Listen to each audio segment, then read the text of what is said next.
Good morning good morning good morning. आ जाओ यार, आज हम लोग ना अंतिम पेपर है गुरुजी। अंतिम पेपर है करेजा लोग, आज एकदम फाड़ देंगे गुरुदेव। आ जाओ हमारे करेजा लोग, कहाँ हैं? आज हम बेहतरीन तैयारी करवा देते हैं जाते जाते एकदम चपुआ वाला।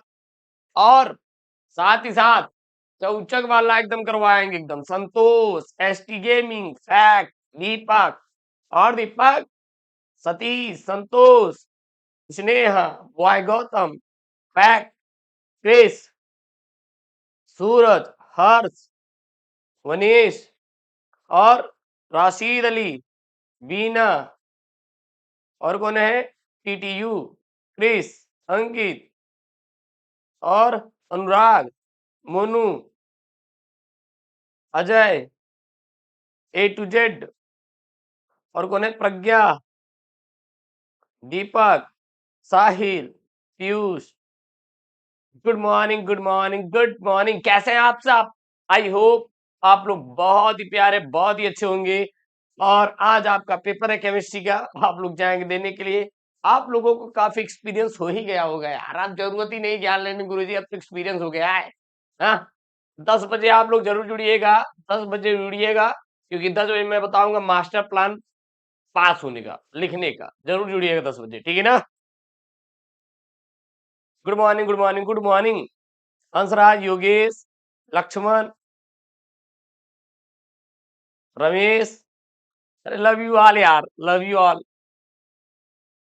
Good morning Ramesh, Kajal, Sunita, topper UP 34 SI, Gautam, Deepak, Aman, Nitin, Rohit. Good morning good morning good morning. कैसे हैं आप सब?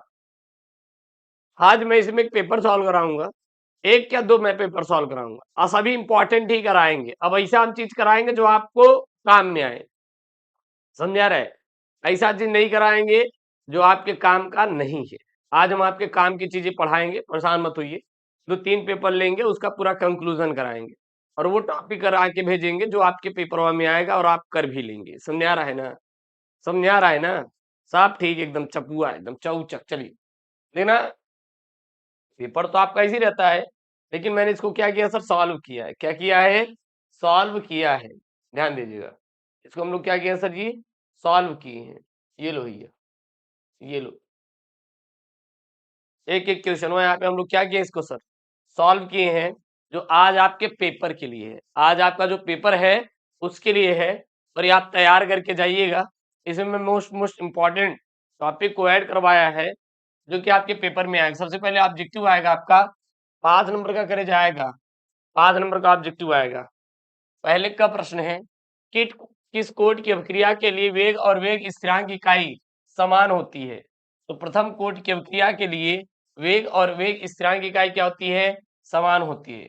शून्य कोट की अभिक्रिया की वेग यूनिट क्या होती है? तो सेकंड इनवर्स होती है। भी ध्यान देना, सेकंड इनवर्स होती है। अगला यहाँ पे पहले का ख, पहले का ख, वाष्प दाब में अवनमन सबसे अधिक किसमें होता है? वाष्प दाब में अवनमन सबसे अधिक किसमें होता है? तो ना तो 0.1 ग्लूकोज में होता है, ना NaCl में होता है, ना ही यूरिया में होता है, तो BaCl2 में होता है। क्योंकि यूरिया और ग्लूकोज डालने पर बहुत ही कम आयनित होते हैं, तो इसीलिए क्या हो जाएगा आपका? BaCl2 हो जाएगा। छपने वाले हैं सर। पहले का ग है, किसी रासायनिक अभिक्रिया में उत्प्रेरक का प्रभाव परिवर्तित करना सक्रियण ऊर्जा कहलाती है। साम्य सांद्रण कहलाता है। अभिक्रिया उष्मा या अंतिम उत्पाद, तो किसी अभिक्रिया में उत्प्रेरण का प्रभाव परिवर्तित करना सक्रियण ऊर्जा कहलाता है। किसी रासायनिक अभिक्रिया के उत्प्रेरण के प्रभाव में परिवर्तित करना सर क्या कहलाता है? सक्रियण ऊर्जा कहलाता है। सक्रियण ऊर्जा कहलाता है। अगला है पहले का घ। पहले का घ ध्यान दीजिए सर, क्लोरोफॉर्म प्रकाश की उपस्थिति में ऑक्सीकृत होकर बनाता है। गुरुदेव, कार्बोनिल क्लोराइड बनाता है। कार्बोनिल क्लोराइड बनाता है। हमारा जो क्लोरोफॉर्म है या प्रकाश की उपस्थिति में जब ऑक्सीकृत होता है तो क्या बनाता है पता है? कार्बोनिल क्लोराइड का क्या करता है? निर्माण करता है। सब एकदम छाप लीजिए सर, छपने वाले प्रश्न है आज। अगला देखना है यहाँ पे, CH3 सिंगल बॉन्ड यन है, CH3 का होल टॉय सिंगल बॉन्ड यन है, इसको एमीन बोलते हैं। एक तृतीय क्या होता है? एमीन होता है। ये एमीन का सूत्र है सर, ये एमीन का सूत्र है। ये सारे प्रश्न आज छपने वाले हैं सर आपके पेपर में।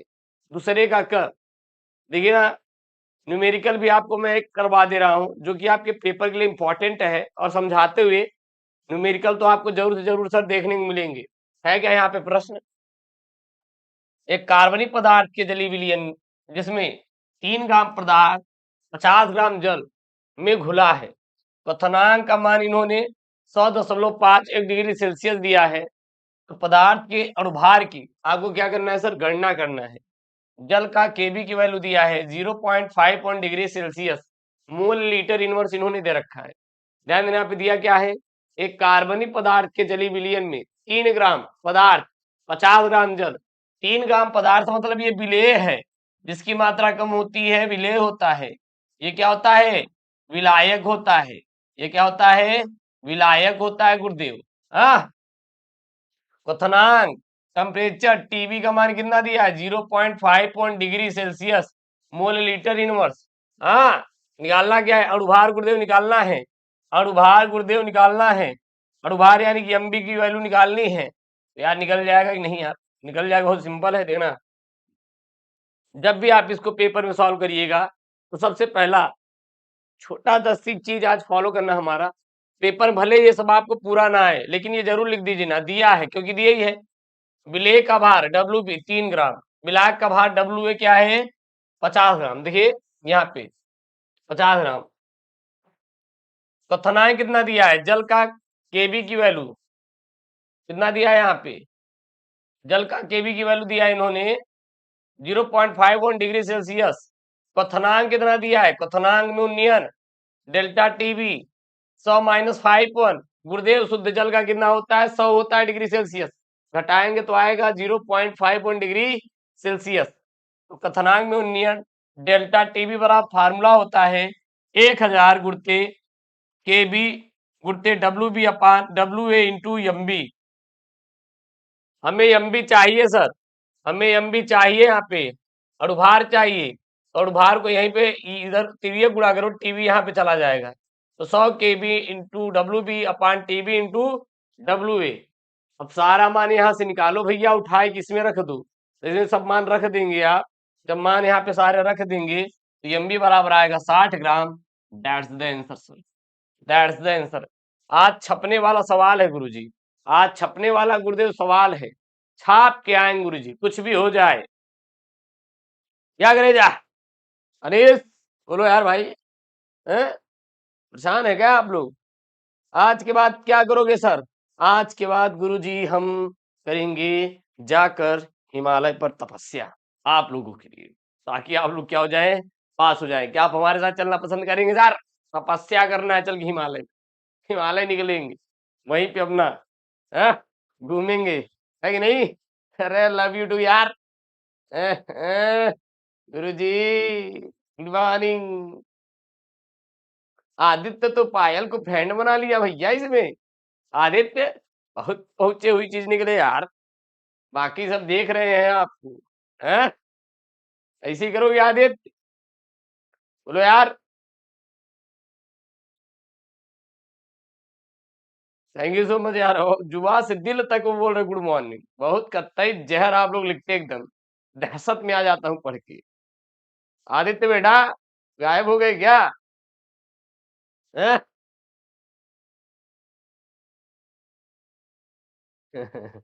Good morning. आदित्य फेल हो जाओ तो बड़ी दिक्कत हो जाए भैया, इसको लगा लो पहले सो लिया। आदित्य अभी दीपक से बोलेंगे तो समझाएगा आपको, परेशान ना हो। हैं? चलिए, अरे ऑफिशियल वाइज अब एकदम फिट। प्रश्नोत्तर संख्या दूसरे का इसको छोड़ो यार, अगर करना हो तो कर लेना, वैसे भी आप ये याद नहीं होगा तो क्या मतलब है उसको याद करने से? जो याद ना हो आपको याद करने में मतलब नहीं है। यही देखो, उत्कृष्ट गैसों वैसे हीलियम के 4 महत्वपूर्ण उपयोग लिखिए। तो हीलियम के उपयोग क्या है? पहला, वायुपोतों में नाइट्रोजन के साथ स्थान पर अब हीलियम का उपयोग किया जाता है। हल्की धातुओं के जोड़ने और अन्य धातु संबंधित उपचारों में निष्क्रिय मंडल के लिए हीलियम का हम लोग उपयोग करते हैं। और सर मौसम का पता लगाने के लिए हीलियम का उपयोग किया जाता है। औषधियों में भी विशेषतः दमे और अन्य श्वसन, मतलब जिसको दमा रहता है, और श्वसन रोगों में हीलियम का उपयोग ऑक्सीजन के साथ मिलाकर कृत्रिम श्वसन में किया जाता है। अगला मोस्ट इंपॉर्टेंट क्वेश्चन है करेजा, तैयार कर लेना भैया। समपराशरी विलयन क्या होता है? Most IMP. समपराशरी विलयन किसे कहते हैं? उदाहरण से समझाइए भाई साहब। समपराशरी विलयन होता क्या है? किसे कहते हैं समपराशरी विलयन? हाँ क्या? देखिए सर, चलिए। अरे मिस यू टू यार, लेकिन अभी काहे के लिए आप परेशान हो रहे हो? हाँ, अभी तो पूरा रिजल्ट आना बाकी है गुरुजी, पास भी करवाना है। ना गुरुजी, अब तो गुरुदेव हम निकल लेंगे। बढ़िया चैटिंग होगी अब गुरुदेव इंस्टाग्राम पे, क्यों? दोस्तों से यही करबो अब आप लोग। हाँ? चलिए, समपराशरी विलयन क्या होते हैं? वे विलयन जिनके पराशर दाब समान होते हैं समपराशरी विलयन कहलाते हैं गुरुजी। वे विलयन जिनके पराशर दाब क्या होते हैं? समान होते हैं, समपराशरी विलयन कहलाते हैं। समपराशरी विलयन में विलयनों की मोलर सांद्रताएं क्या होती है? समान होती है। समपराशरी विलयन में विलयन की मोलर की जो सांद्रताएं होती है सर, समान होती है। उदाहरण के लिए रुधिर कोशिकाओं के अंदर स्थित द्रव की सांद्रता 9% और NaCl के समान होता है। अर्थात दोनों विलयनों की सांद्रता समान होने के कारण ये समपराशरी विलयन कहलाते हैं। समपराशरी विलयन क्या होता है? हमारे साथ फिर याद करो। वे विलयन जिनके पराशर दाब समान होते हैं समपराशरी विलयन कहलाते हैं। समपराशरी विलयन में विलयनों की मोलर सांद्रताएं क्या होती सर? समान होती है।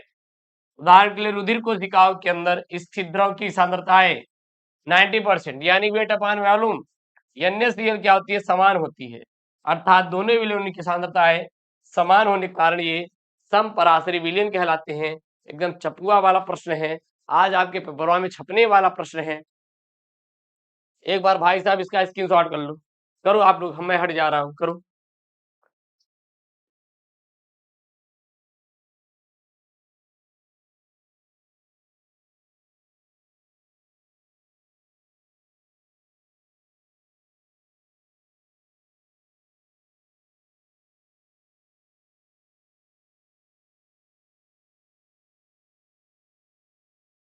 हो गया सर? हो गया सर कि नहीं? हाँ, अरे गुरुजी बता ही दो। लो भैया, प्रश्नोत्तर संख्या तीसरा का ख। तीसरा का ख देखिए क्या है यहाँ पे। क्या है यहाँ पे? यन प्रकार तथा पी प्रकार के अर्धचालकों से क्या अभिप्राय है? इनका अनुप्रयोग लिखिए। यन प्रकार और पी प्रकार के अर्धचालक क्या होते हैं और इनका आपको यूज भी गुरुजी लिखना है। इंपॉर्टेंट है यार, इंपॉर्टेंट है।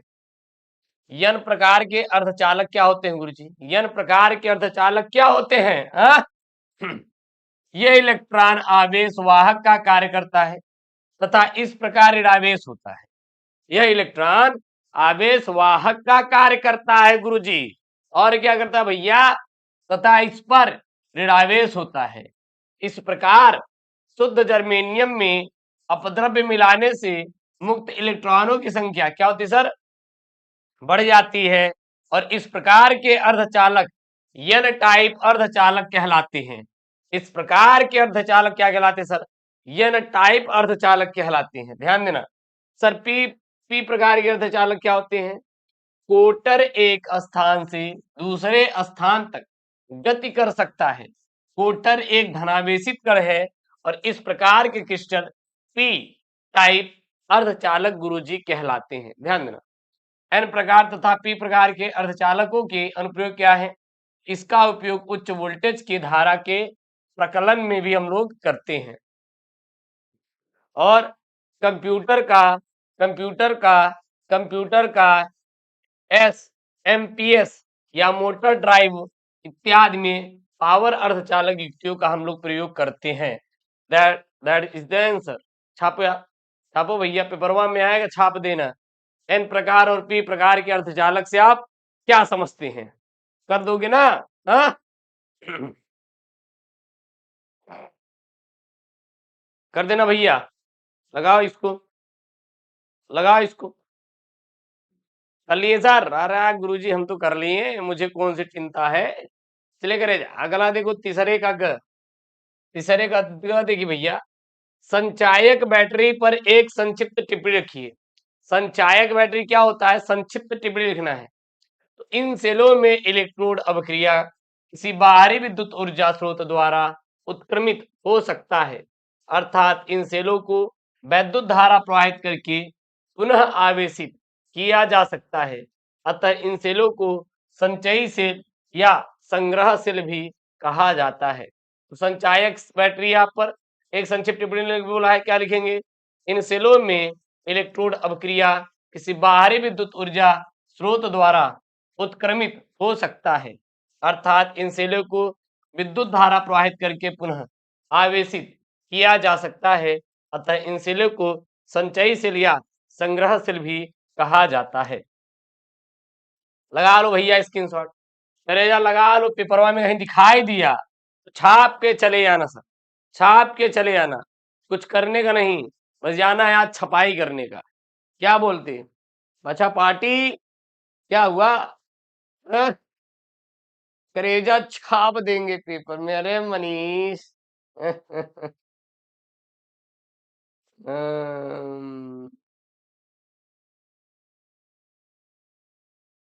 नेहा यही है, यही है, ठीक है, सब कुछ इसी से मिलेगा और कुछ आपको ढूंढने की जरूरत नहीं पड़ेगा, सब कुछ इसी में आपको मिल जाएगा।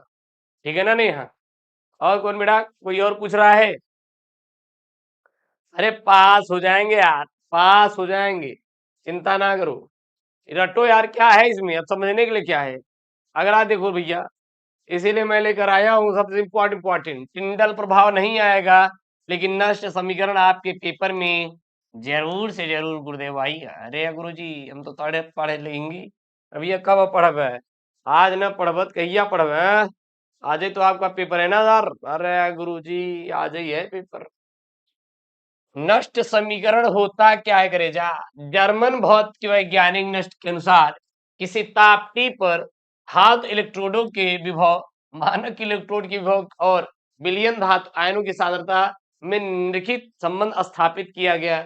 और यही क्या है? E बराबर E not minus 3.303 RT upon NF log 1 upon EMN plus into base 10।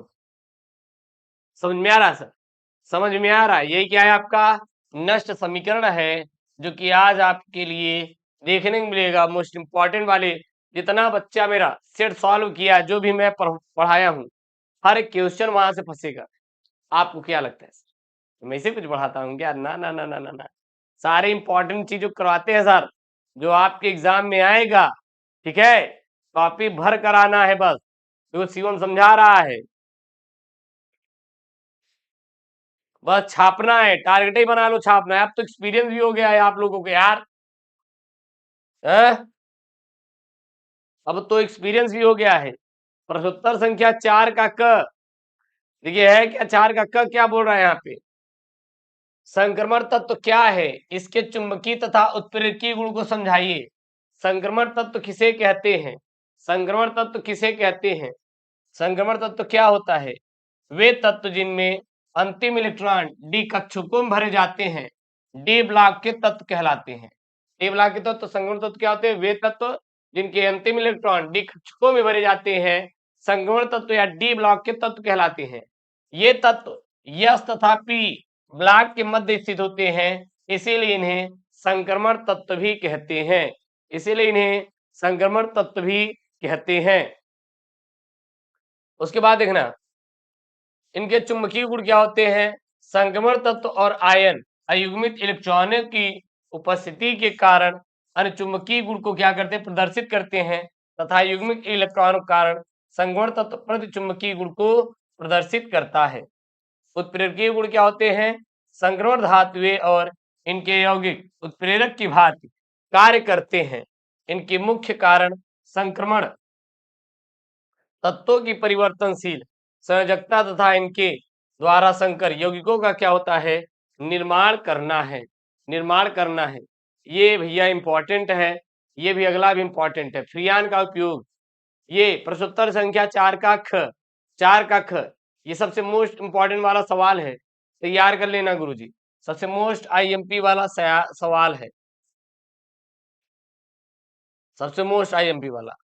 फ्रियान का उपयोग लिखिए, इसका पर्यावरण पर क्या प्रभाव पड़ता है। फ्रियान का उपयोग क्या है और इसका पर्यावरण पर क्या प्रभाव पड़ता है। चलो भैया, इंपॉर्टेंट है क्या है यहाँ पे। फ्रियान का सबसे पहले उपयोग गुरुदेव देखेंगे। तो जो फ्रियान है एक कार्बनिक यौगिक है। फ्रियान क्या होता है, यह एक कार्बनिक यौगिक होता है जिसका जो रासायनिक नाम होता है फ्लोरोक्लोरोकार्बन CCl2F2 CCl2F2 होता है। फ्रियान एक कार्बनिक यौगिक है जिसका रासायनिक नाम फ्लोरोक्लोरोकार्बन होता है, CCl2F2 होता है, और इसका मुख्यतः उपयोग रेफ्रिजरेटर में प्रशीतक के रूप में, प्रणोदक और विलायक के तौर पर किया जाता है। रेफ्रिजरेटर में प्रशीतक के रूप में, प्रणोदक के रूप में, प्रणोदक के रूप में और विलायक के रूप में सर किया जाता है। ध्यान देना।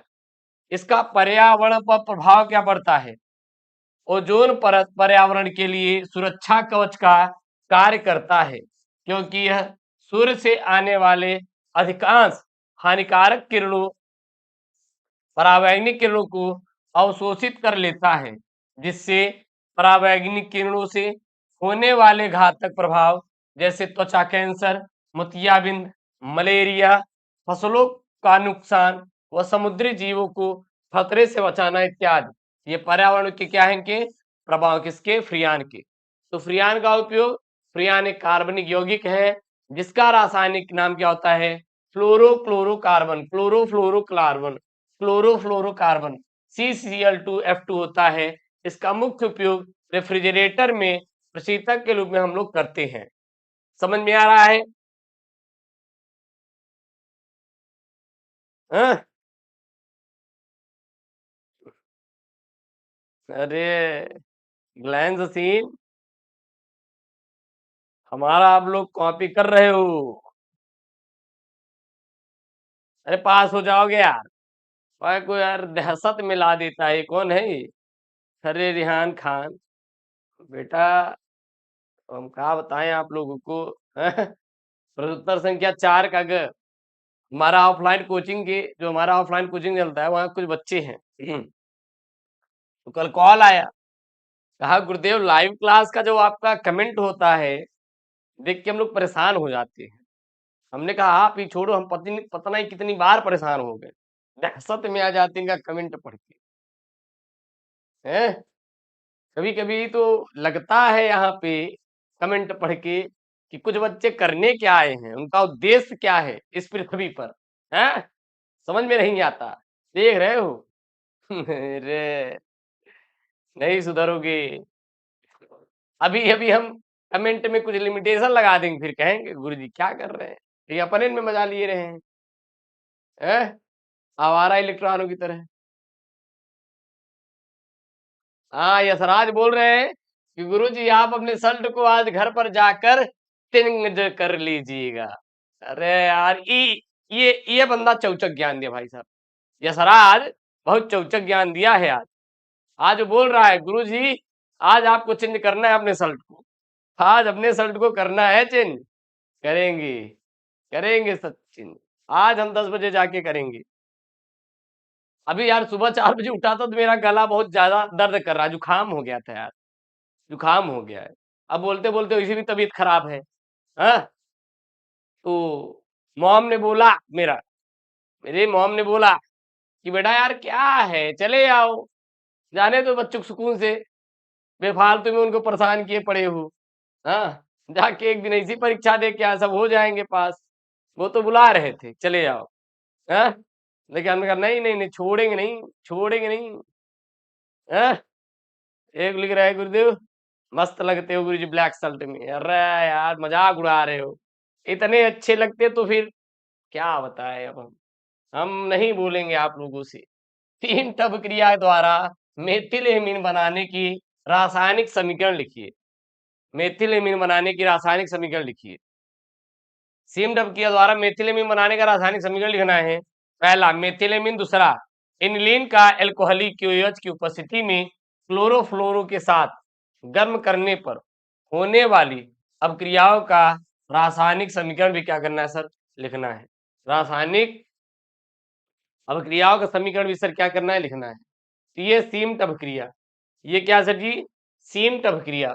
ये सर सीम्ट अपक्रिया क्या होती है, कार्बोक्सिलिक अम्ल सांद्र H2SO4 की उपस्थिति में हाइड्रोजोइक अम्ल N3H के साथ क्रिया करने पर प्राथमिक एमीन देता है।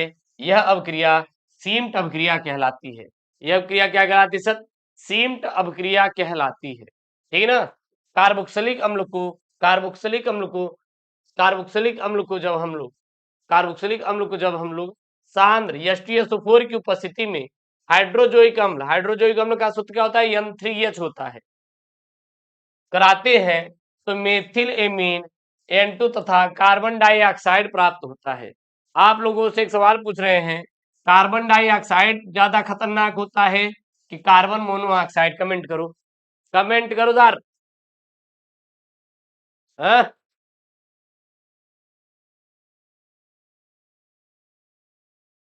क्या बेटा, क्या खतरनाक होता है? आपका पड़ोसी खतरनाक है कि आप खुद ही खतरनाक हैं? हैं? बोलो यार। बहुत बढ़िया।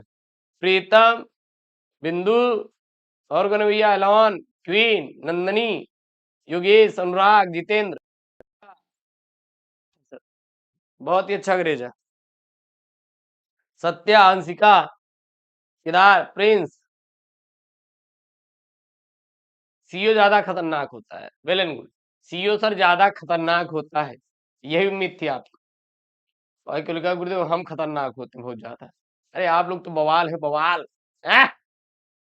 क्योंकि सर आप बहुत खतरनाक हैं। अरे हम खतरनाक होते ना, तो सच बता रहे हैं, आ जाते आपके घर अभी तक और आपके दिमाग में डाल देते पूरा पढ़ा कर। इसलिए नहीं आए। बवाली है, बवाली है, कि नहीं? मजा आता है कि अच्छा हमारे क्लास में मजा आता है कि नहीं आप लोगों को? यार बताओ यार एक बार। मस्त मस्त है यार, मजा आता है, मुझे पढ़ाने में बहुत मजा आता है, बहुत मजा आता है। मैं थोड़ा देर से लाइव क्लास शुरू किया था, मुझे यही 14 फरवरी के 14 फरवरी, अरे गुरुदेव 14 फरवरी तो वैलेंटाइन डे का दिन होता है गुरुदेव, बोर्ड वाला बताइए ना। जब हम 22 फरवरी से पहले शुरू करते तो मजा आता है, मजा आता है गुरु जी। है अरे गुरु जी मजा ले रहे हैं। देखिए सर, अगला यहाँ पे मेथिलेमीन, मेथिलेमीन, मेथिलेमीन एमीन का एल्कोहलिक KH की उपस्थिति में क्लोरोफॉर्म के साथ अपक्रिया कराने पर मेथिल आइसोसाइनाइड बनाता है। ठीक है गुरुजी, यहाँ पे रिएक्शन दे दीजिए। एनिलीन को जब एल्कोहलिक KH की उपस्थिति में क्लोरोफॉर्म के साथ गर्म करते हैं तो फेनिल आइसोसाइनाइड बनाता है। फेनिल आइसो गुरुदेव क्या बनाता है, साइनाइड बनाता है। भैया कर लो भैया, ले ले करे जाए स्क्रीनशॉट एक कर, पेपरवा में आए, कहीं ना कहीं दिखाई दे दी, आप जाए ना, छाप देना करे जाए, छाप देना सर, मुझे कुछ भी नहीं सुनना। अरे गुरुजी हमारे तक अपने पड़ोसी के नहीं सुनेंगे गुरुदेव, आपका क्या सुनेंगे, आपका क्या सुनेंगे?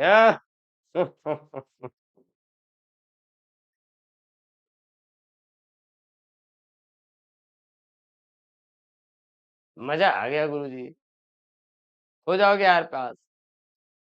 IPSC कल ही तुम बोले थे हम, क्या ये कर लेना हो जाएगा? हाँ?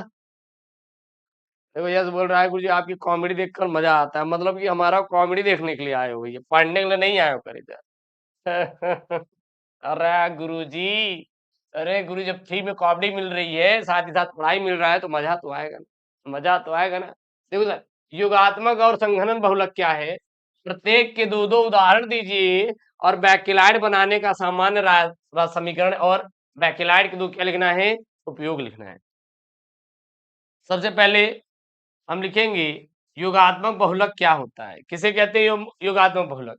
ऐसे बहुलक जिनका निर्माण समान या भिन्न प्रकार की पुनरावृत्ति एकलक इकाई के प्रत्यक्ष योग द्वारा बिना किसी उत्पाद के निराकरण से होता है, योगात्मक बहुलक कहलाते हैं। जैसे पीवीसी, टेफ्लॉन जो होते हैं, यह योगात्मक बहुलक क्या होते हैं गुरुदेव? उदाहरण होते हैं। ऐसे बहुलक जिनका निर्माण समान या भिन्न प्रकार की पुनरावृत्त एकलक इकाइयों के प्रत्यक्षतः योग द्वारा बिना किसी उप उत्पाद के निराकरण से होता है, योगात्मक बहुलक कहलाते सर। योगात्मक बहुलक कहलाते सर।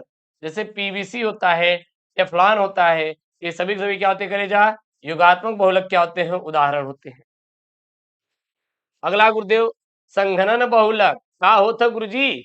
ऐसे बहुलक जो एकलक इकाइयों के बार बार संयुक्त होने पर HCl, HNS3 और NH3, HCl, NH3, H2O जैसे छोटे छोटे अणुओं को पृथक करने पर घटना संघनन कहलाती है तथा प्राप्त बहुलक संघनन बहुलक कहलाता है। उदाहरण के लिए डेक्रॉन, नायलॉन 66 आदि जो है गुरुदेव, यह हमारे क्या है? संघनन बहुलक के क्या है गुरुजी? उदाहरण होते हैं। संघनन बहुलक क्या होते हैं गुरुजी? उदाहरण होते हैं। अगला यहाँ पे सर जी है बैकेलाइट। क्या सर जी? बैकेलाइट। तो बैकेलाइट एक संघनन बहुलक है जो फिनॉल व फॉर्मेल्डिहाइड की संघनन बहुलीकरण क्रिया से क्या होता है? बनता है। बैकेलाइट का निर्माण कैसे करते हैं? यहाँ पे एक रिएक्शन आपको दिया गया है, अगर करना होगा ये पूरा रिएक्शन आज आप लोग कर लेना। रिएक्शन आपका ज्यादा पेपर में आएगा। बैकेलाइट का उपयोग कहाँ पे होता है गुरुजी? तो बैकेलाइट का रेजा उपयोग होता है, यह थर्मोसेटिंग बहुलक है, ये बिजली के स्विच, प्लग आदि बनाने में हम लोग बैकेलाइट का उपयोग करते हैं सर। हेलो सर, आपकी कौन है? कौन है? आपको नहीं लगता शकल से हमारा कोई हो सकता है? नितिन बेटा समझाओ, क्या दिखाई देता है? हाँ, क्या दिखाई देता है? कोई हो सकता है? कोई पूछेगा? कोई पूछेगा? हाँ, बहुत दर्द भरी कहानी है नितिन, मत पूछो। कभी सुनाएंगे बैठ के आपको अकेले बारी में। अच्छा, बारी से एक स्टोरी याद आती है, सुना दे क्या आप लोगों को? सुना दे क्या? अरे सुन लो यार, उसके बाद देखा जाएगा बाद में। परीक्षा तो होती रहेगी, परीक्षा तो होती रहेगी, लास्ट पेपर है। सुना दे कहानी, चपुआ कहानी है एकदम। बोले हैं संजीव, अरे गुरु जी नहीं नितिन, क्लियर नहीं दे तो क्वालिटी बढ़ा लो। हाँ गुरु जी सुना दो, सुना दो।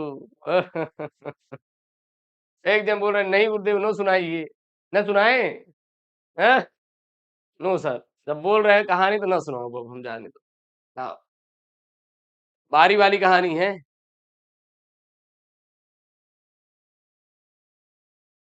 क्या लिख रहे हैं भैया?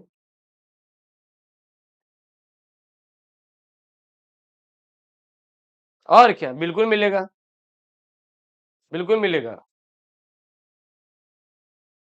देखिए, देखिए, एक लड़का था, हमारे कोचिंग पढ़ाते थे गुरुजी। वो गुरुजी इतने भैया टैलेंटेड थे, खतरनाक थे, मदारी थे, मदारी। भाई साहब उनको जो 12th की इंग्लिश थी, मैं पूरा चैलेंज कर सकता हूँ पूरे यूट्यूब पर। पूरे यूट्यूब पे मैं चैलेंज कर सकता हूँ, उनसे खतरनाक इंग्लिश नहीं आती थी। मैं कक्षा 12वीं में था, बंदा सिर्फ ये बोलता था कि ये पेज का ये पैराग्राफ में ये लाइन लिखा हुआ है। पूरी किताब से चैलेंज भाई। कभी उनको ले आएंगे सर, खतरनाक, जहर एकदम। क्योंकि बहुत अच्छे लोग होते हैं, उनमें बहुत छोटी छोटी कमियां भी होती है सर, ठीक है ना? उन्हीं कमियों की वजह से उनके साथ कुछ प्रॉब्लम क्रिएट हो गई। हाँ, अभी है वो। तो वो भाई साहब इतने खतरनाक थे कि उनको इंग्लिश का हर एक पेज की नॉलेज थी, हर एक पेज की। और वो यूपीएससी एग्जाम से 3 अंकों से छठे थे, 3 अंकों से। 3 नंबर सब जानते क्या होता है? अब वो ना, जैसे कि मान लो कुछ कोई भी जाता था पढ़ने के लिए, तो वो बोलते थे बकोको, नाम देते थे। क्या नाम देते थे? बकोको एंड मदारी कहते थे। और वो कोचिंग सर दिन में नहीं पढ़ाते थे, पता है? रात में 3 बजे बुलाते थे पढ़ाने के लिए, रात में 4 बजे। कितने बड़े मदारी थे, और वो भी जाड़ा के मौसम में। हम लोग भाई साहब जाते थे, 12वीं के थे। और एक दिन क्या हुआ, एक लड़का था, फंस गया उसी में। सुबह सुबह का मौसम था, जाड़े का, 4 बजे का, और गुरुजी पढ़ा रहे थे, तब से उठाए, कहा, उनसे लेने लगे इंग्लिश में इंट्रोडक्शन। अच्छा, उसका एक नियम था, मेरे गुरुजी सबसे पहले बस एक ही सेंटेंस करवाया करते थे। जब भी मैं गर्मियों की छुट्टी में अपने गांव जाता हूं तो मेरी माँ मेरा स्वागत फूलों से करती है। यार समझ लीजिए 2 साल पढ़े थे, जब भी कोई बैच स्टार्ट करते थे, बस वही रहता था, बस जहाँ पे था होता था, वहां पे है हो जाता था, और जहाँ पे है होता था वहां पे हो सकता है हो जाता था। स्टोरी सेम रहती थी, बस इसी में बदल कर पास्ट प्रेजेंट फ्यूचर जोड़ देते थे, और भैया आज तक वो किए ही नहीं कुछ।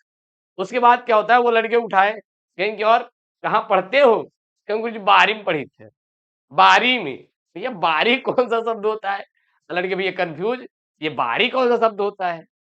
अब 12वीं का मतलब ये नहीं, 12वीं मतलब जो बगीचा नहीं तो गंगा हम बोलते हैं, उसको कहते हैं बारी, बगीचे में।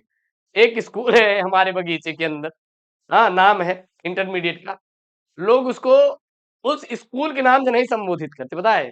बारी कहते, बारी, 12वीं में पढ़ी थे। भाई खतरनाक एकदम, खौफ में आ जाए टीचर भी कि भैया पढ़ता कहाँ पे है, जानवर पढ़ाते हैं क्या बैठ के बारी ओरी में? हैं? वैसे ही भैया खतरनाक लोग रहते हैं हमारे आसपास, एकदम दिमाग हिल जाएगा। तो आप लोग तो बारी ओरी में नहीं पढ़ते कि बवाल कर दे जाके वहां पे। अगला देखो भैया, 5वां क, अगला देखो क्या है। अगला देखिए, देखिए इसके बाद ना आप लोग ना मन लगा के पढ़ाई करिए, पहले एंजॉय करिएगा पेपर देने के बाद, उसके बाद जो आपको फ्यूचर बनना है आप लोग एडमिशन करवा लीजिएगा, ठीक है ना? मस्त फ्यूचर अच्छा रहेगा, टेंशन ना लेना। अब क्रिया के वेग का अर्थ उदाहरण सहित स्पष्ट कीजिए, और एक प्रथम कोट की अभिक्रिया 10 मिनट में 20% पूर्ण होती है, तो अभिक्रिया के 75% पूर्ण होने में लगने वाला समय ज्ञात कीजिए। सबसे पहले जानते हैं अभिक्रिया का वेग क्या होता है। किसी रासायनिक अभिक्रिया में इकाई समय में होने वाली सांद्रता परिवर्तन अभिक्रिया का वेग कहलाता है। अभिक्रिया का वेग क्या होता है? किसी रासायनिक अभिक्रिया में इकाई समय में होने वाला जो सांद्रता परिवर्तन है, यही अभिक्रिया का सर वेग कहलाता है। क्या कहलाता है? वेग कहलाता है। ठीक है, आईपीएससी वाला कल यार करवाए तो जो इंपॉर्टेंट था, नहीं देखे थे क्या? हाँ, पबजी खेलेंगे सर जी, अरे पबजी बैन करवाते हैं, बैन करवाते फिर बताते पबजी खिलवाते हैं आप लोग। हाँ, पहले सब्जी बनाना सीख जाओ यार अच्छे से, फिर पबजी खेलना। खाना वाना बना ले लेते हैं, बना लो। 12th के बाद जब जाओगे तैयारी करने के लिए ना, यार देखो हम आप गाँव से, हम लोग कैसे बनाते हैं, खुद से जाते, तैयारी करने जाओगे खुद से खाना बनाओगे, जो बर्तन उर्तन थोड़ा सीख उख लो धुलना, अगर तैयारी करने जाना है तो थोड़ा सुलना मतलब सीख लेना, ये सब काम देगा एकदम खतरनाक एकदम तरीके से। और कभी इलाहाबाद में जो यहाँ तैयारी करने वाले बच्चे होते हैं ना, बहुत अच्छे से बर्तन धुलते हैं, खाना ऐसा बना देती है ना कि भाई साहब कभी नहीं।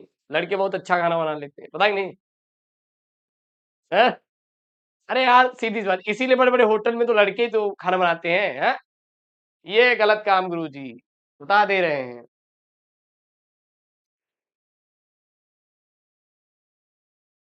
चलिए, चलिए बहुत मजा ले लेते हैं हम। चलिए आप लोग नहीं तो गुरुजी परेशान हो जाएंगे, गुरुजी हमारा बहुत मजा लेते हैं।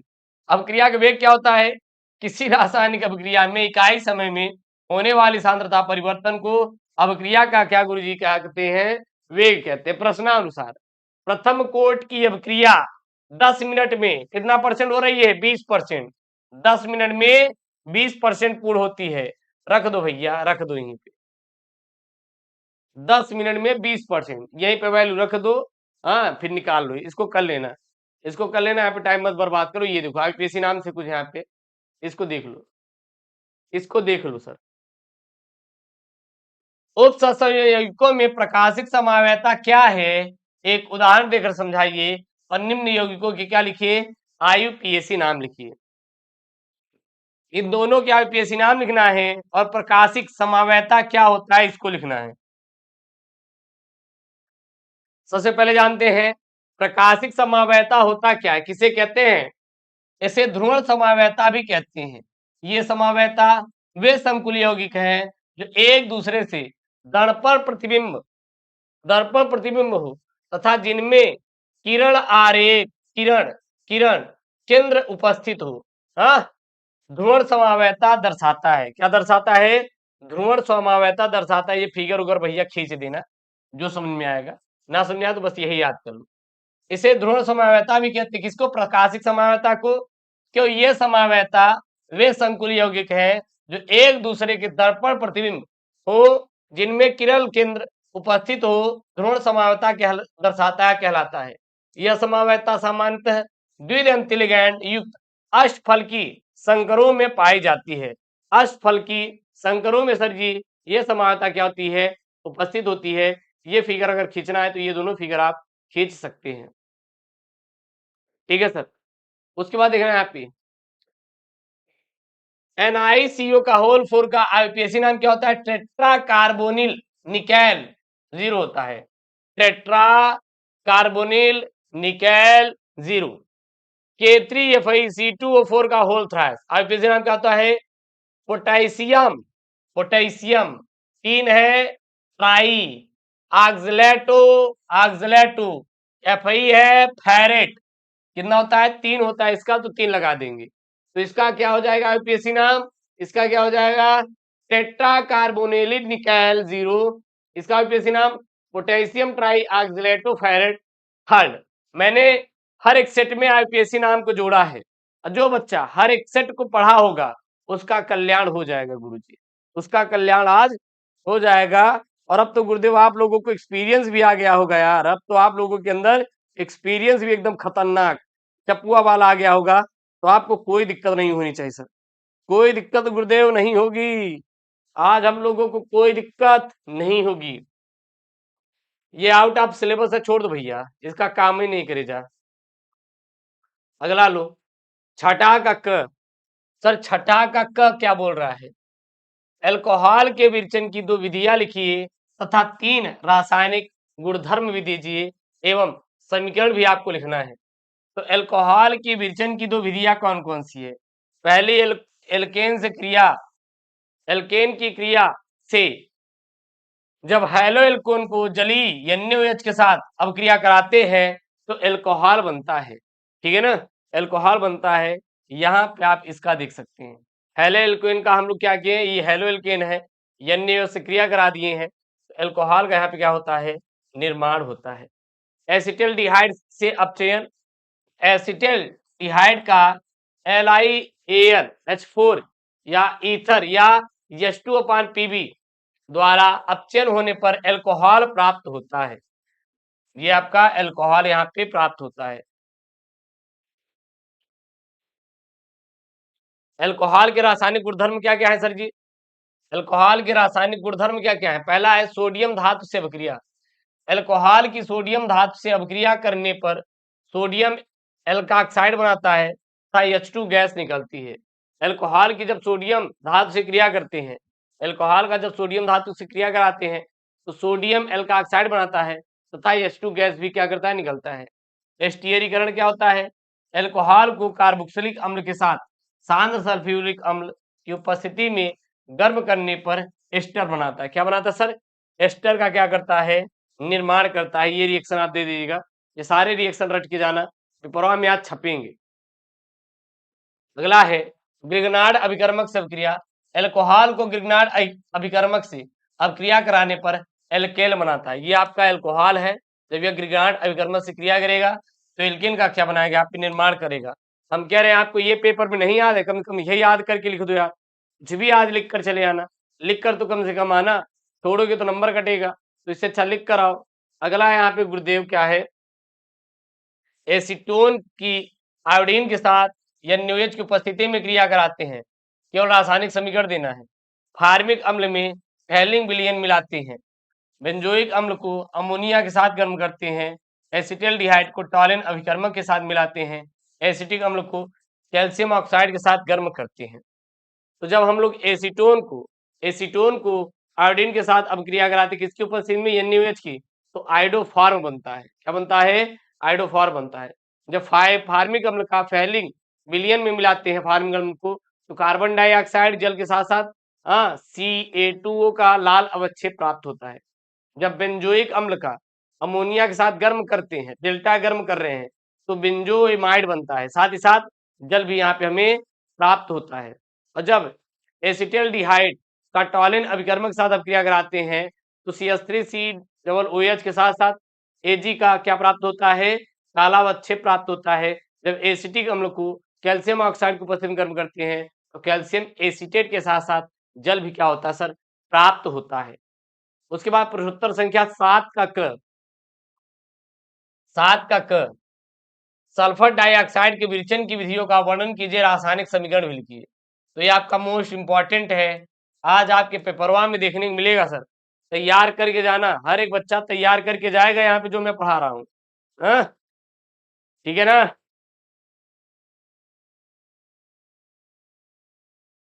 Hello sir. अरे मनीष, अरे बेटा मनीष, सर आप विराट कोहली की तरह लगते हैं। अरे यार, हम क्रिकेटर तो नहीं है, हमारा दोबारा तो जन्म नहीं हो गया भैया, बताओ यार, हमें तो ऐसा लग रहा है।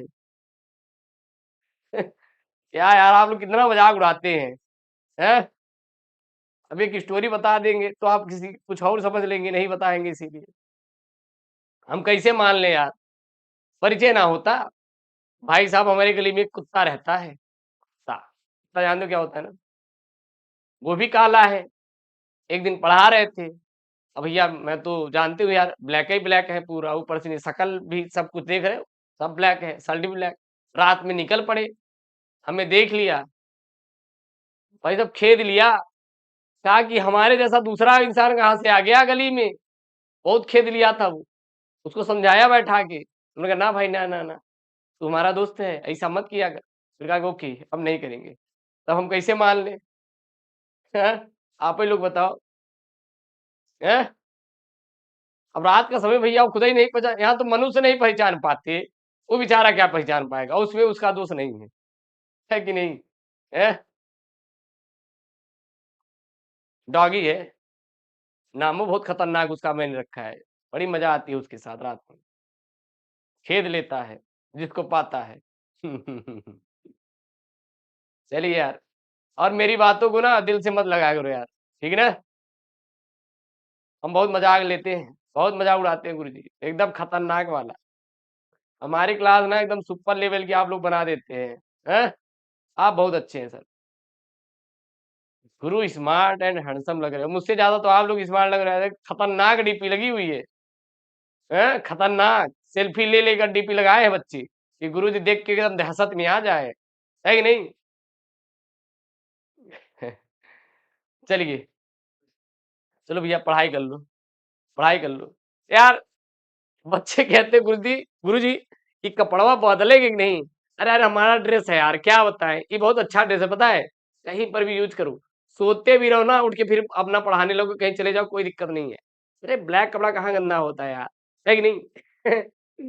ऐसा नहीं है सर, ऐसा नहीं है, मजाक कर रहे हैं, है, 2-3 रखे हैं आप लोगों के लिए परेशान, काम चला लेते हैं इसी में। कौन ये लाल पीला हरा नीला रोज कत्था पहन के आए यार, बढ़िया है, पहन के आओ यार। अपने को क्या है ना यार, आप लोग हमेशा याद रखो कि हाँ वो गुरु जी थे, वही पहनते थे, लेकिन नहीं, कुछ यूनिकनेस होना चाहिए, तभी तो आप हमें याद करेंगे, नहीं तो कहाँ से याद करेंगे, आप ही बताओ अच्छे, कहाँ से याद करेंगे आप लोग, हैं? अब हम भैया आपसे हम रिक्वेस्ट करत है कि आपके बगल अगर कोई लड़किया उड़का होए ना, समझे यार, है ना? हाँ, गधेला जिसको कहते हैं गुरुदेव देहात में, जो बच्चे होंगे 11th और 10th के, बता देना, एस के मिस्टर पढ़ाते हैं 12th की, या पढ़ लेना, हमारा तो कल्याण हो गया था, आपों का कल्याण हो जाएगा, है कि नहीं? क्यों नहीं मिल सकते यार, बिल्कुल।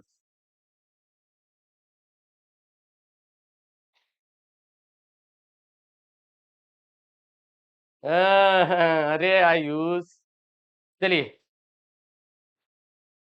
प्रयागराज में कभी भी आइएगा, आप हमें मैसेज करिएगा, हम आ जाएंगे मिलने के लिए यार। आप लोग ये कुछ भी करते हैं यार, ये क्या है? सल्फर डाई सल्फर डाइऑक्साइड की निम्नलिखित से अपक्रिया रासायनिक समीकरण है, सोडियम हाइड्रोक्साइड विलयन, फ्लोरीन गैस और ऑक्सीजन गैस, और ऑक्सीजन गैस, ठीक है ना? और क्या है? ऑक्सीजन गैस है, यही है। गुड मॉर्निंग बेटा, गुड मॉर्निंग। चलिए, अगला देखना, पढ़ाई भी करते रहो यार, थोड़ा दिमाग भी फ्रेश करते रहो, तभी सही रहेगा, बोर और मत हो, आराम से चिल मारो आज। आज एकदम बढ़िया जाइए पेपर देना, कोनो दिक्कत नहीं है, तो एक्सपीरियंस भी आ गया होगा। सल्फर डाइऑक्साइड की विरेचन की विधि बनाकर लिखने का। प्रयोगशाला में इसे सोडियम सल्फाइड व सांद्र सल्फ्यूरिक अम्ल की अभिक्रिया द्वारा प्राप्त करते हैं। सल्फर डाइऑक्साइड की विरेचन विधि देखें, सल्फर डाइऑक्साइड कैसे प्राप्त होता है? सोडियम सल्फाइड और सांद्र सल्फ्यूरिक अम्ल अम्ल की अभिक्रिया करके हम लोग क्या सल्फर डाइऑक्साइड प्राप्त करते हैं। सल्फर डाइऑक्साइड प्राप्त करते हैं, साथ ही साथ H2 यहाँ पे निकल रहा है। SO2 को, सल्फर डाइऑक्साइड को जब सोडियम हाइड्रोक्साइड के साथ गर्म करते हैं तो सोडियम सल्फाइड बनता है। क्या बनता है? सोडियम सल्फाइड बनता है। SO2 के क्लोरीन के साथ अभिक्रिया कराते हैं तो सल्फ्यूरिक अम्ल बनता है। जब SO2 की ऑक्सीजन के साथ अभिक्रिया कराते हैं तो क्या बनता है? यहाँ पे SO3 का निर्माण होता है, बस और कुछ नहीं है। अगला देखना यहाँ पे इंपॉर्टेंट है, ये प्रोटीन वाला आपके पेपर में मोस्ट इंपॉर्टेंट है, आएगा भैया, मोस्ट इंपॉर्टेंट है, पेपरवा में आएगा, तैयार करके रख लो, ठीक है ना? है चलिए सर, यहाँ पे प्रश्न क्या है, ध्यान देना, बहुत इंपॉर्टेंट है। हमारे भोजन में प्रोटीन का क्या महत्व है? प्रोटीन के मुख्य स्रोत क्या है? हमारे भोजन में प्रोटीन के काम क्या महत्व है और प्रोटीन के मुख्य स्रोत क्या है? प्रोटीन की द्वितीयक संरचना के विषय में आप क्या जानते हैं? प्रोटीन के विकृतीकरण क्या होती है और प्रोटीन की विकृतीकरण क्या होती है, आपको क्या करना है सर? समझाना है। तो भोजन में प्रोटीन का महत्व सबसे पहले ध्यान देना। प्रोटीन क्षतिग्रस्त ऊतकों की मरम्मत में आवश्यक कोशिकाओं के निर्माण में सहायक होती है। प्रोटीन जो होती है यह क्षतिग्रस्त ऊतकों की मरम्मत में आवश्यक कोशिकाओं के निर्माण क्या होती है? सहायक होती है। जो हम लोग प्रोटीन खाते हैं, क्यों खाते पता है? ताकि अगर गुरुजी हम जा रहे हैं, खेल रहे हैं, हमें चोट लग गई, क्या हो गई? चोट लग गई, तो ऊतकों का जो मरम्मत होता है गुरुजी, वो हमारे प्रोटीन से ही होता है। भोजन में जो प्रोटीन होता है उसी कारण होता है। और शरीर के विभिन्न जैविक द्रव्यों की पीएच भी प्रोटीनों के द्वारा क्या रहती है? नियंत्रित रहती है। शरीर में प्रोटीन की उपस्थिति विभिन्न तंतुओं को दृढ़ता प्रदान करती है तथा प्रतिरोधी क्षमता बढ़ाने में सहायक एंटीबॉडी के निर्माण में क्या होती है? हेल्प होती है। विभिन्न प्रोटीन जैसे न्यूक्लियो प्रोटीन इत्यादि कोशिकाओं के आवश्यक क्या होते हैं सर जी? अवयव भी होते हैं। प्रोटीन के मुख्य स्रोत क्या क्या है सर जी? तो पहला जंतु प्रोटीन, दूसरा वनस्पति प्रोटीन। जंतु प्रोटीन दूध, अंडा, पनीर, मांस, मछली। दूध, अंडा, पनीर, मछली, मांस, ये सब जंतु प्रोटीन है। वनस्पति प्रोटीन क्या है? विभिन्न दलहनों जैसे दाल, राजमा, सोयाबीन इत्यादि जो होते हैं, इनसे हमें प्रोटीन प्राप्त होता है। सबसे ज्यादा प्रोटीन जंतु के दूध में रहता है, हाँ, अंडा में होता है, पनीर में होता है, मांस में होता है, मछली में होता है। और वनस्पति प्रोटीन में सबसे ज्यादा प्रोटीन किसमें पाया जाता है सर? दाल में, राजमा में, सोयाबीन में इत्यादि में देखेंगे तो वनस्पति प्रोटीन है। इसके अतिरिक्त प्रोटीन फलों और हरी सब्जियों में भी पाई जाती है, ध्यान देना, इसमें भी सर पाई जाती है।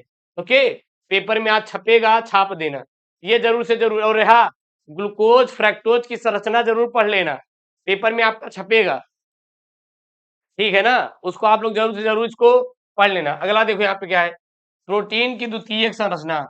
प्रोटीन की द्वितीयक संरचना, तो किसी प्रोटीन की द्वितीयक यानी कि 2 डिग्री संरचना का संबंध उस आकृति से है जिसमें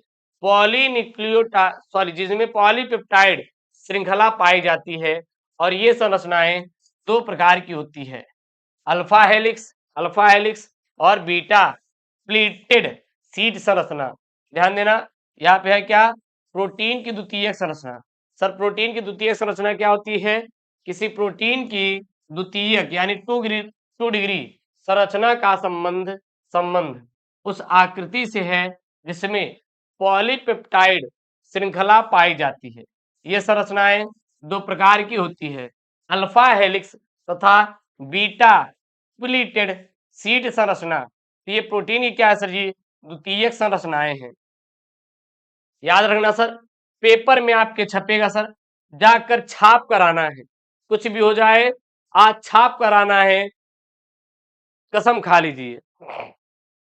हम आपको बता दे रहे हैं सर, आपका पेपर में अच्छा नंबर स्कोर होगा। एक दो बातों का आपको ध्यान देना है।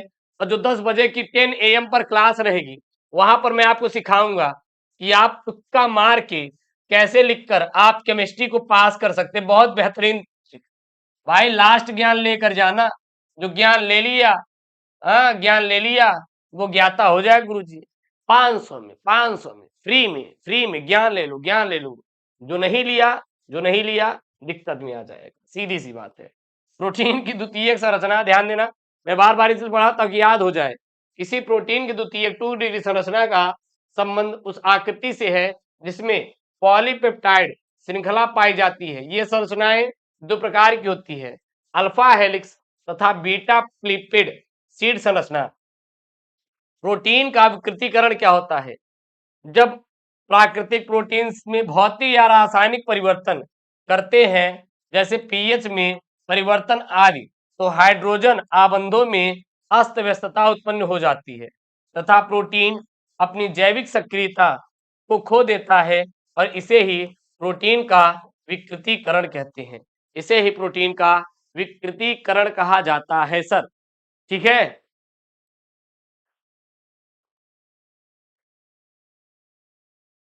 और कोई यूपीएससी कल बोल रहे पेपर कल है। भैया कहाँ थे आप? पेपर कल है? पेपर आज है कि कल है पेपर? आप लोग बहुत बड़े बदाड़ी हो सर। ठीक है ना। और देखना, मैं आपको एक पेपर यहाँ पे करवा रहा हूँ, ये विशेष तौर पर ध्यान देना। इसमें कुछ इन प्रश्नों को करके जाना, इन प्रश्नों को करके जाना। मैं आपको यहाँ पे लिखवा दे रहा हूँ, यहाँ पे मैं करवा दे रहा हूँ। ये कोलराउस का नियम जरूर से जरूर पढ़ लो सर आप लोग। ये कोलराउस का जो नियम है जरूर से जरूर पढ़ लीजिएगा। कोलराउस का नियम थोड़ा आप करके जाना। न्यूमेरिकल तो मैंने इतना करवा ही दिया है, इन सबको भी करके जाना। ठीक है ना। इसका हम पीडीएफ टेलीग्राम पे भी भिजवा देंगे।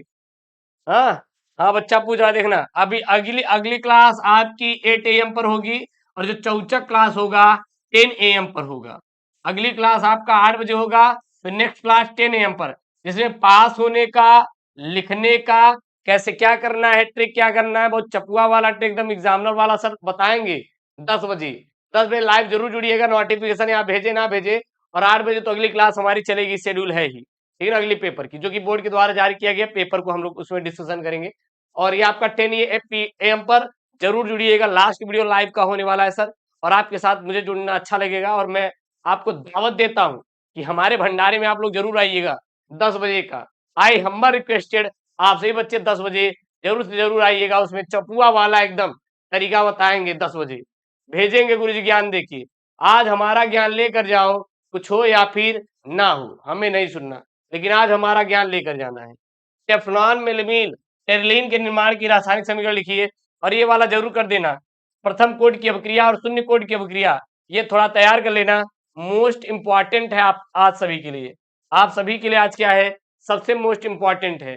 उसके बाद आप इसको पढ़ लेना, सहसंयोगिकों में उपसंयोग समावयता तथा जानकी समावयता का उदाहरण लिखिए। अभी मैंने कराया है। उभयदंती नाभिकरागी समूह क्या है, उदाहरण द्वारा समझाइए। कैल्शियम तथा पोटेशियम साइनाइड तथा एजीसीएन की हेलो एल्केन से क्रिया को भी लिखिए। ये सब आपके मोस्ट इंपॉर्टेंट वाले हैं सर, मोस्ट इंपॉर्टेंट वाले हैं। फिनॉल को भी कर लेना, और ये केवल रासायनिक समीकरण लिखना है। ये वाला जरूर आप पढ़ के चले जाना, ये वाला आप लोग जरूर करके जाना सर। प्राथमिक, द्वितीयक व तृतीयक एल्कोहलों की निर्जलन अभिक्रिया लिखिए।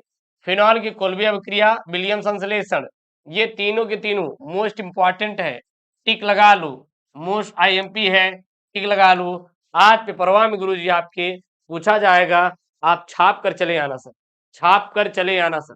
छापेंगे तभी मजा आता है। क्या होता है जब, ये भी आज आपके पेपरवा में छपेगा सर। ये भी एथिनल को कास्टिक सोडा के साथ गर्म करते हैं, प्रोपेनोन की क्लोरोफॉर्म के साथ अपक्रिया कराते हैं, प्रोपेनोन को सोडियम हाइपोक्लोराइड के साथ गर्म करते हैं, फेनिल मेथिन कीटोन को 2,4 डाइनाइट्रोफेनिल हाइड्रोजीन के साथ गर्म करते हैं, बेंजल डिहाइड को सांद्र NaOH के साथ गर्म करते हैं।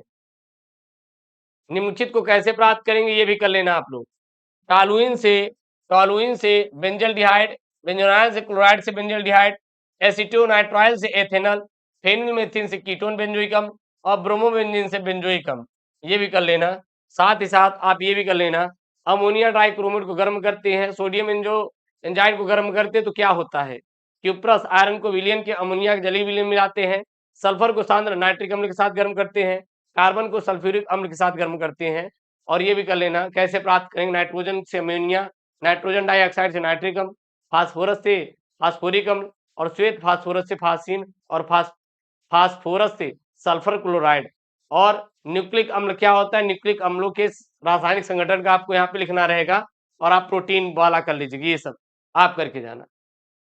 अगली क्लास हमारी 8 बजे रहेगी, 8 बजे मतलब अभी रहेगी, अभी रहेगी 2 घंटे बाद 10 बजे चपुआ वाली ट्रिक में जरूर जुड़िएगा। I humble requested you, last live class रहेगा हम लोगों का, फिर बाद में कभी डिस्कशन होता रहेगा, क्योंकि पेपर तो आपका खत्म है, अभी आपका रिजल्ट आएगा तो उसमें करेंगे हम लोग, ठीक ना? नहीं तो 2025 की क्लासेस शुरू हो जाएगी। और आई हम्बल रिक्वेस्ट यू, आप लोग जरूर सजेस्ट करिएगा अपने दोस्तों, अपने भाइयों से कि सर यस केमिस्ट्री पढ़ाते हैं sir, please I humble requested you, ठीक है ना? और चलिए मिलते हैं अभी 8 बजे, और फिर 10 बजे हम लोग जरूर मिलेंगे।